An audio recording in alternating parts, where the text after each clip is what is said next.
Lorsqu'on est jury, un concours, c'est vraiment une opportunité en or pour découvrir les acteurs qui se mobilisent et qui œuvrent concrètement sur un sujet, l'éco-conception, dans le cadre du concours Millésime d'Adelphes.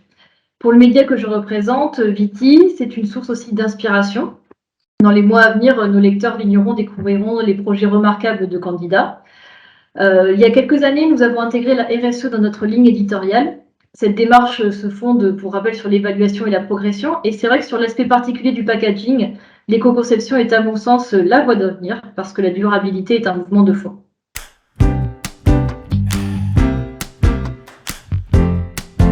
Alors, ce que j'en retiens, c'est qu'une bouteille éco-conçue, elle n'est ni moche, ni bas de gamme, en fait. Par ailleurs, on peut proposer une bouteille éco-conçue pour un vin de terroir comme pour une référence distribuée nationalement en grande distribution. Le concours Millésime le montre encore cette année. Je retiendrai notamment ce champagne à tirage très limité, vendu 110 € la bouteille, sans encre, uniquement avec du papier. Pour l'étiquette comme pour la capsule de surbouchage, le vigneron a réussi, avec des partenaires locaux intéressés, à faire un packaging éco-conçu remarquable. Sur cette édition 2022, à l'inverse, j'ai pu découvrir des projets portant sur des milliers, voire des millions de cols.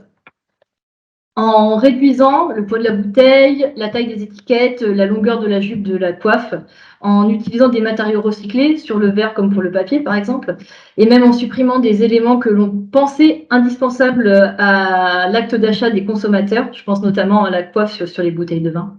Les metteurs en marché de la filière vin et spiritueux font vraiment des packagings modernes, élégants et originaux. Et j'invite vraiment tout le monde à regarder ce qui se fait sur cette édition du concours Millésime 2022 et sur les anciennes.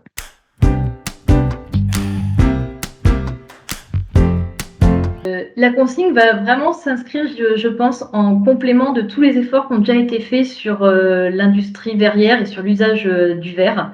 Avec la pénurie que l'on rencontre actuellement et les problèmes de disponibilité du verre, je crois que c'est vraiment un sujet d'actualité, une vraie réponse à la tension que l'on constate sur ce matériau.